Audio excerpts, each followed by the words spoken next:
Pendahuluan pertemuan dengan Smith Wigglesworth adalah sebuah pengalaman yang tak terlupakan. Sepertinya ini adalah reaksi universal dari setiap orang yang mengenal atau pernah mendengar dia berbicara. Smith Wigglesworth adalah seorang pria yang sederhana tetapi hebat, yang dipakai dengan cara yang luar biasa oleh Allah kita yang luar biasa. Dia memiliki iman yang menular dan menginspirasi. Di bawah pelayanannya, ribuan orang menerima keselamatan, menyerahkan diri mereka kepada iman yang lebih dalam kepada Kristus, menerima baptisan Roh Kudus, dan disembuhkan secara ajaib.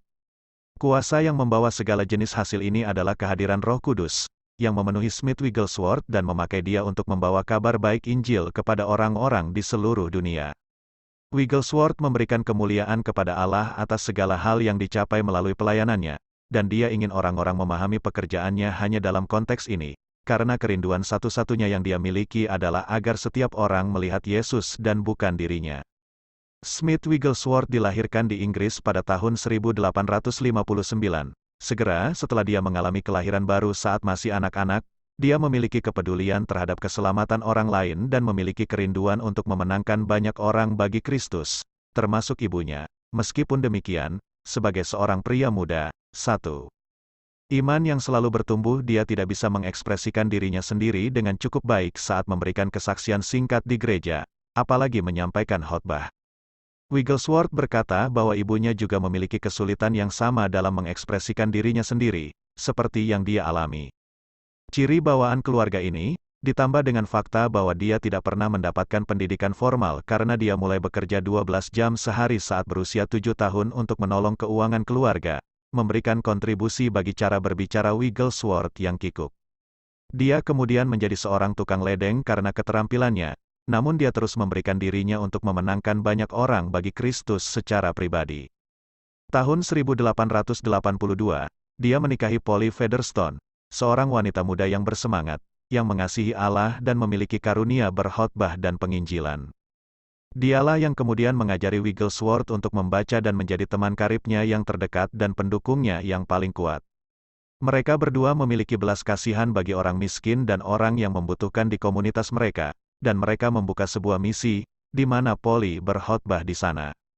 Kemudian, dengan sedemikian mantap, orang-orang mulai disembuhkan secara ajaib ketika Wigglesworth berdoa bagi mereka. Pada tahun 1907, keadaan Wigglesworth berubah sedemikian dramatis karena ketika berusia 48 tahun, dia dibaptis Roh Kudus. Tiba-tiba, dia mendapatkan sebuah kekuatan baru yang memampukan dia untuk berkhotbah, dan bahkan istrinya terkagum-kagum akan perubahan tersebut.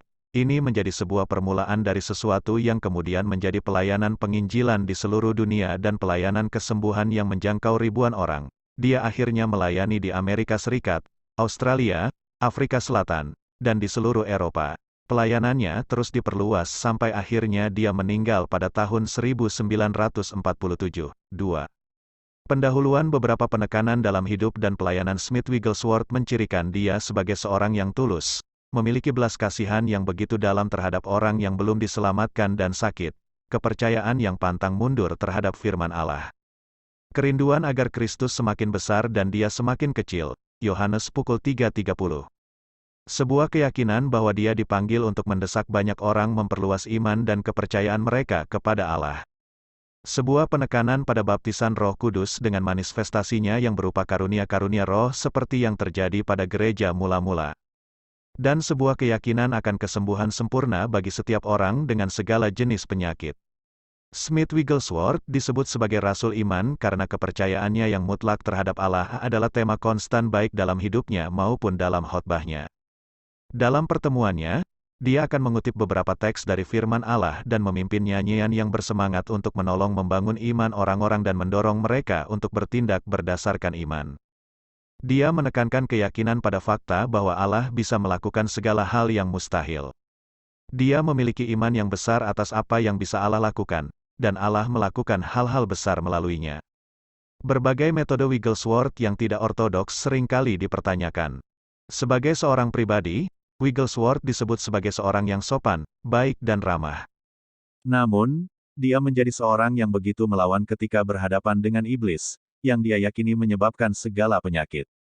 Wigglesworth menyatakan bahwa alasan dia berbicara sedemikian terus terang dan bersikap sedemikian memaksa terhadap orang-orang adalah karena dia tahu bahwa dia perlu mendapatkan perhatian mereka sehingga mereka bisa berfokus pada Allah. Dia juga memiliki kemarahan yang sedemikian besar terhadap iblis dan penyakit sehingga dia seakan tiga. Iman yang selalu bertumbuh akan bertindak dengan cara yang kasar. Ketika berdoa agar orang-orang disembuhkan, dia seringkali memukul dan meninju mereka di tempat masalah atau penyakit mereka. Namun tidak ada seorang pun yang terluka oleh cara penyembuhan yang mengejutkan ini. Malahan, mereka disembuhkan secara ajaib. Ketika ditanyakan kepadanya, mengapa dia menyembuhkan orang-orang dengan cara ini, dia berkata bahwa dia bukan memukul orang-orang tersebut tetapi dia sesungguhnya sedang memukul iblis. Dia percaya bahwa iblis seharusnya tidak boleh diperlakukan secara lunak atau diizinkan pergi dengan membawa apapun. Sekitar 20 orang dilaporkan dibangkitkan dari kematian setelah dia berdoa untuk mereka. Wigglesworth sendiri disembuhkan dari penyakit usus buntu dan batu ginjal, di mana setelah itu kepribadiannya yang kasar kemudian menjadi lebih halus, dan dia mulai lebih lembut terhadap mereka yang datang kepadanya meminta doa kesembuhan. Caranya yang kasar saat dia melayani mungkin berhubungan dengan fakta bahwa dia begitu serius terhadap panggilannya dan menyelesaikan pekerjaannya dengan cepat. Meskipun Wigglesworth percaya akan kesembuhan yang sempurna, dia mendapati ada beberapa penyakit dan kematian yang begitu sulit untuk dia pahami. Hal ini termasuk kematian istri dan putranya, ketulian seumur hidup putrinya, dan pergumulannya melawan penyakit batu ginjal dan sakit pinggang. Dia seringkali kelihatan memiliki karakter yang bertentangan, berbelas kasihan tetapi begitu menantang, kasar tetapi lembut, seorang pria berpenampilan rapi yang khotbahnya seringkali tidak mengikuti tata bahasa yang benar atau membingungkan. Namun, dia mengasihi Allah dengan segala hal yang dia miliki. Dia begitu teguh berkomitmen kepada Allah dan firman-Nya, dan dia tidak akan beristirahat sampai akhirnya dia melihat Allah bekerja dalam hidup orang-orang yang membutuhkannya. 4. Pendahuluan pada tahun 1936, Smith Wigglesworth menubuatkan tentang sesuatu yang kita kenal sekarang sebagai pergerakan karismatik. Dia menubuatkan sedemikian akurat bahwa beberapa denominasi induk yang ditetapkan akan mengalami kebangunan rohani dan karunia roh dengan sebuah cara yang bahkan melampaui pergerakan Pentakosta. Wigglesworth tidak bisa menyaksikan pembaruan tersebut selama dia hidup, tetapi sebagai seorang penginjil dan seorang nabi dengan pelayanan kesembuhan yang luar biasa, dia memiliki pengaruh yang luar biasa baik terhadap pergerakan Pentakosta dan karismatik, dan teladan dan pengaruhnya pada orang-orang percaya masih terasa sampai hari ini. Tanpa kuasa Allah yang begitu jelas hadir dalam hidup dan pelayannya, kita tidak mungkin bisa membaca naskah khotbah-khotbahnya, karena khotbah yang disampaikannya seringkali terputus-putus dan tidak memiliki tata bahasa yang benar. Namun, mutiara sejati dari wawasan rohani bersinar melalui hal-hal tersebut karena pewahyuan yang dia terima melalui Roh Kudus.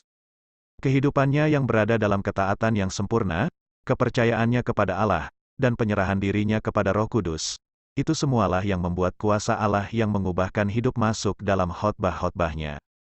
Karena gaya unik Wigglesworth, khotbah-khotbah dalam buku ini telah diedit terlebih dahulu agar lebih jelas, dan beberapa ekspresi kuno yang tidak lagi lazim untuk para pembaca modern telah diperbarui.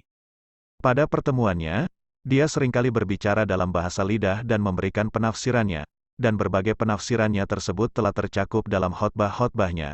Sebagai kesimpulan, kami berharap agar saat Anda membaca perkataan-perkataan Smith Wigglesworth, Anda akan sungguh-sungguh merasakan kepercayaan sempurnanya dan imannya yang tergoyahkan dalam Allah dan benar-benar menyimpan satu perkataan kesukaannya yaitu, percaya saja. 1. Berimanlah kepada Allah. Aku berkata kepadamu, sesungguhnya barang siapa berkata kepada gunung ini, beranjaklah dan tercampaklah ke dalam laut. Asal tidak bimbang hatinya, tetapi percaya, bahwa apa yang dikatakannya itu akan terjadi, maka hal itu akan terjadi baginya. Karena itu aku berkata kepadamu, apa saja yang kamu minta dan doakan, percayalah bahwa kamu telah menerimanya, maka hal itu akan diberikan kepadamu. Markus pukul 11.23-24. Inilah hari-hari di mana kita perlu memperkuat iman kita, ketika kita perlu mengenal Allah. Allah telah menetapkan bahwa orang benar akan hidup oleh iman, Roma pukul 1.17. Setiap orang bisa diubahkan oleh iman, tidak masalah bagaimana seseorang mungkin terbelenggu. Saya tahu bahwa firman Allah itu cukup, satu kata darinya bisa mengubahkan satu bangsa. Firman-Nya dari selama-lamanya sampai selama-lamanya, Mazmur 90:2. melalui jalan masuk dari firman kekal ini, benih yang tak berubah inilah, maka kita dilahirkan kembali dan masuk dalam keselamatan yang luar biasa ini. Manusia hidup bukan dari roti saja, tetapi dari setiap firman yang keluar dari mulut Allah. Matius 4:4, inilah makanan iman. Jadi, iman timbul dari pendengaran, dan pendengaran oleh firman Kristus. Roma pukul 10:17-7. Iman yang selalu bertumbuh firman Allah adalah pasti di mana-mana. Manusia berusaha untuk mendiskreditkan Alkitab dan membuang seluruh keajaiban di dalamnya. Seorang pengkhotbah berkata, Anda tahu, Yesus sebelumnya telah mengatur untuk menempatkan seekor keledai itu terikat di suatu tempat dan mengatur orang-orang untuk mengatakan apa yang mereka lakukan. Lihat Matius 21:2-3. Saya beritahu Anda, Allah bisa mengatur segalanya. Dia bisa membuat rencana untuk Anda, dan ketika Dia membuat berbagai rencana untuk Anda, segala rencananya adalah kedamaian. Segala hal adalah mungkin jika Anda bersedia untuk percaya. Markus pukul 9:23. Pengkhotbah lain berkata, sangatlah mudah bagi Yesus untuk memberi makan banyak orang dengan 5 roti. Roti pada zaman itu begitu besar, sehingga adalah hal yang mudah untuk memotong-potong setiap roti tersebut menjadi ribuan potong. Lihat Yohanes 6:5-13.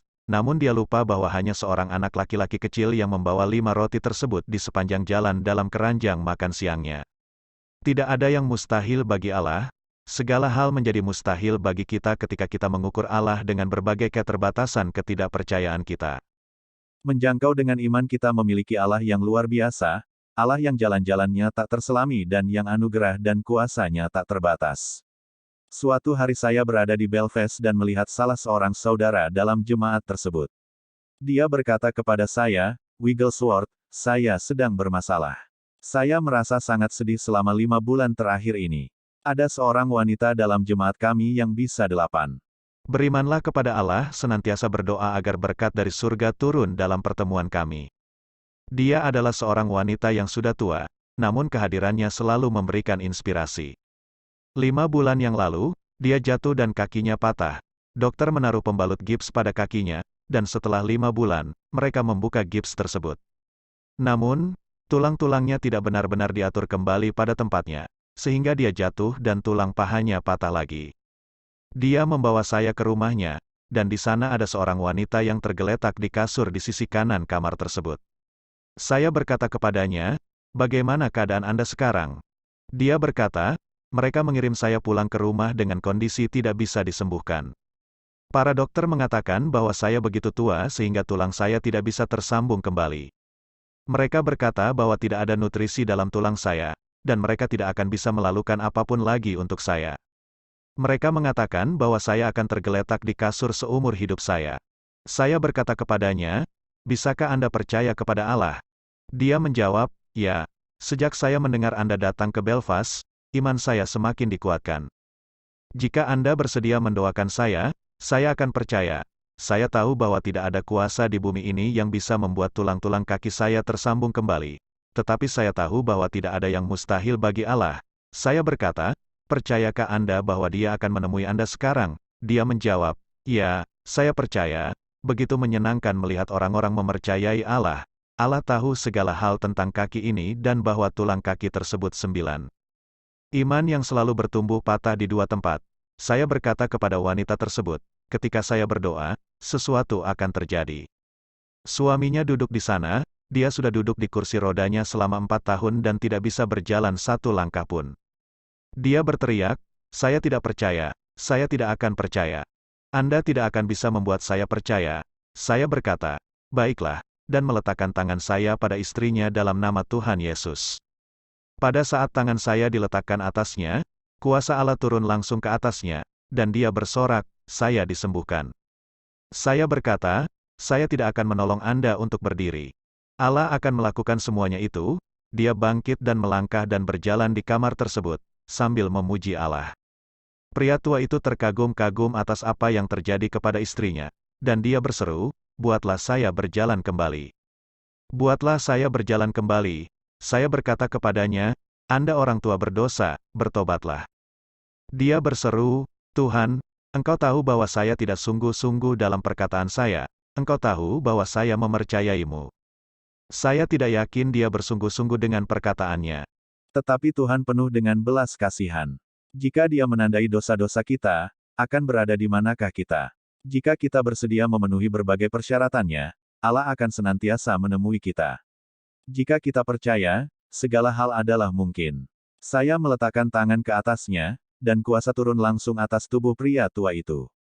Untuk kali pertama selama 4 tahun, kaki-kaki tersebut mendapatkan kekuatan untuk mengangkat tubuhnya. Dia berjalan dan melangkah ke dalam dan keluar kamar. Dia 10. Berimanlah kepada Allah berkata, "Oh, betapa besar hal-hal yang Allah lakukan bagi kami malam hari ini. Apa saja yang kamu minta dan doakan, percayalah bahwa kamu telah menerimanya, maka hal itu akan diberikan kepadamu. Mintalah kepada Allah, maka Anda akan mendapatkan keinginan Anda dari Allah. Dia akan menemui Anda di antrean orang-orang yang memiliki berbagai keinginan, ketika Anda menjangkaunya dengan iman yang sederhana." Seorang pria datang kepada saya di salah satu pertemuan saya, di mana dia telah melihat orang-orang lain disembuhkan dan ingin disembuhkan juga. Dia menjelaskan bahwa lengannya terpelecok dalam posisi tertentu selama bertahun-tahun, dan dia tidak bisa menggerakkannya. "Apakah Anda memiliki iman?" tanya saya. Dia berkata bahwa dia memiliki begitu banyak iman. Setelah berdoa, dia bisa menggerakkan lengannya berputar-putar. Namun dia tidak puas dan mengeluh, "Saya merasa sedikit bermasalah di sini," sambil menunjuk tempat tertentu. Saya berkata, "Apakah Anda tahu apa yang salah dengan diri Anda?" Dia menjawab, "Tidak." Saya berkata, "Iman yang tidak sempurna." Apa saja yang kamu minta dan doakan, percayalah bahwa kamu telah menerimanya, maka hal itu akan diberikan kepadamu.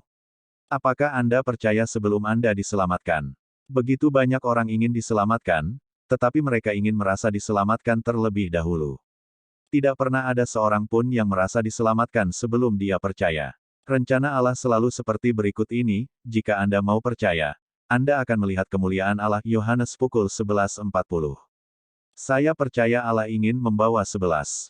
Iman yang selalu bertumbuh kita semua ke suatu tempat khusus dengan iman dan keyakinan yang teguh di dalam dirinya. Dalam teks Alkitab pada Injil Markus, Yesus menggunakan ilustrasi sebuah gunung. Mengapa dia berbicara mengenai gunung? Jika iman bisa memindahkan sebuah gunung, iman bisa memindahkan segala hal. Rencana Allah begitu luar biasa. Hanya jika Anda bersedia untuk percaya, maka segala hal adalah mungkin. Kasih tidak memiliki keraguan. Ada satu frasa khusus dari teks kita yang saya ingin Anda perhatikan, asal tidak bimbang hatinya. Hati adalah dorongan utama. Bayangkan seorang pria muda dan seorang wanita muda. Mereka saling jatuh cinta pada pandangan pertama. Beberapa waktu kemudian ada rasa kasih sayang yang dalam dan hati yang mengasihi dengan begitu kuat satu sama lain. Apakah hati yang penuh kasih? Itu adalah hati yang penuh iman. Iman dan kasih berdekatan. Tindakan dari pria muda dan wanita muda yang saling mengasihi satu sama lain ini adalah tulus. Salah satu dari antara mereka bisa pergi menuju ke utara dan yang lainnya menuju ke selatan. Tetapi karena kasih mereka akan senantiasa setia satu sama lain. Sama halnya ketika ada kasih yang sedemikian dalam di hati kita terhadap Tuhan Yesus Kristus. Di dalam hidup baru yang mana Allah membawa kita masuk ke dalamnya, Paulus memberitahu kita bahwa kita telah mati bagi hukum Taurat oleh tubuh Kristus, sehingga kita bisa menjadi milik orang lain, bahkan menjadi milik Dia, yang telah dibangkitkan dari antara orang mati. Roma 7:4. Allah membawa kita ke sebuah tempat yang memiliki kasih dan iman yang sempurna. Seorang manusia yang lahir dari Allah dibawa masuk ke dalam rasa kasih dalam hati, kesetiaan kepada Tuhan. 12. Berimanlah kepada Allah Yesus yang menjauh dari hal-hal yang tidak kudus. Anda akan melihat kekudusan dari seorang pria atau wanita ketika ada rasa kasih di antara mereka. Mereka membuang setiap pikiran mereka yang tidak benar. Dalam cara yang sama, tindakan seorang manusia yang memiliki iman dalam Yesus adalah kudus. Dia yang percaya bahwa Yesus adalah Kristus, mengalahkan dunia. 1 Yohanes 5:5. Imanlah yang bekerja oleh kasih. Galatia 5:6. Saat kita memiliki persekutuan hati dengan Tuhan kita, iman kita tidak akan gentar. Kita tidak akan ragu dalam hati kita. Saat kita melangkah bersama Allah, akan ada sebuah persekutuan yang indah, sebuah impartasi dari kehidupan dan sifatnya di dalam. Saat kita membaca firman-Nya dan mempercayai janji-janji yang Dia berikan dengan begitu murah hati kepada kita mengambil bagian dalam setiap esensi dan hidupnya. Tuhan dijadikan sebagai mempelai pria bagi kita, dan kita adalah mempelai wanitanya. Firman-Nya bagi kita adalah roh dan kehidupan. Yohanes 6:63, mentransformasi dan mengubahkan kita, menghalau segala hal yang alami dan membawa masuk segala hal yang ilahi. Tidak mungkin kita bisa memahami kasih Allah ketika kita memikirkannya secara alamiah. Kita harus memiliki pewahyuan dari Roh Allah. Allah memberikan dengan bebasnya. Dia yang meminta akan menerima. Matius 7:8. Allah berkenan melimpahkan segala hal yang berkaitan dengan hidup dan kesalehan. Bagi kita, 2 Petrus 1:3. Oh, kasih Tuhanlah yang membawa Yesus, dan kasih yang sama inilah yang menolong Anda dan saya untuk percaya. Allah akan menjadi kekuatan Anda dalam segala kelemahan. 2 Korintus 12:9-10. Anda yang membutuhkan jamahannya, ingatlah bahwa Dia mengasihi Anda. Jika Anda sedih, berputus asa, atau sakit, pandanglah pada Allah segala sumber anugerah, yang segala esensinya adalah kasih, yang senang memberi dengan limpahnya, segala warisan kehidupan dan kekuatan dan kuasa yang Anda butuhkan. 13. Iman yang selalu bertumbuh jadilah kudus hari ini ketika saya berada di Switzerland. Tuhan bekerja dengan begitu murah hati dan menyembuhkan banyak orang. Saya tinggal dengan saudara Res dari Goldie dan 2 orang polisi dikirim ke rumahnya untuk menangkap saya. Tuduhannya adalah bahwa saya menyembuhkan orang-orang tanpa surat izin. Bapak Reus berkata kepada mereka, saya minta maaf karena dia tidak ada di sini sekarang. Dia sedang memimpin sebuah pertemuan kira-kira 2 mil jauhnya dari sini. Namun sebelum Anda menangkap dia, saya ingin menunjukkan sesuatu kepada Anda. Saudara Reus membawa kedua polisi tersebut ke salah satu bagian terkumuh di distrik tersebut, ke satu rumah yang cukup mereka kenal, karena mereka sering ke sana untuk menangkap seorang wanita tertentu yang berulang kali menjadi tahanan penjara karena terus-menerus terlibat dalam pertengkaran karena dia mabuk. Dia membawa mereka kepada wanita ini dan berkata kepada mereka, ini adalah salah satu dari sekian banyak kasus berkat yang datang melalui pelayanan dari pria yang ingin Anda tangkap. Wanita ini datang ke pertemuan kami dalam keadaan mabuk. Tubuhnya remuk, karena patah di 2 tempat. Saat dia mabuk, penginjil tersebut meletakkan tangan atasnya dan meminta Allah menyembuhkan dia dan membebaskan dia. Wanita tersebut ikut berbicara, ya, dan Allah menyelamatkan saya, dan saya tidak pernah mengecap setetes pun minuman keras sejak saat itu. Para polisi tersebut telah mempersiapkan surat penangkapan untuk menangkap saya, tetapi mereka kemudian berkata dengan muak, biarkan para dokter yang melakukan segala hal seperti ini. Lalu mereka berbalik dan melangkah pergi, dan itu adalah kali terakhir kami mendengar tentang mereka. 14. Berimanlah kepada Allah, kita memiliki Yesus yang menyembuhkan orang yang remuk hati, membebaskan para tawanan, menyelamatkan orang yang terburuk. Beranikah Anda menolak Injil mulia bagi roh, jiwa dan tubuh, dari Allah ini? Beranikah Anda menolak kasih karunia-Nya? Saya menyadari bahwa Injil penuh ini telah tersembunyi sedemikian dalam.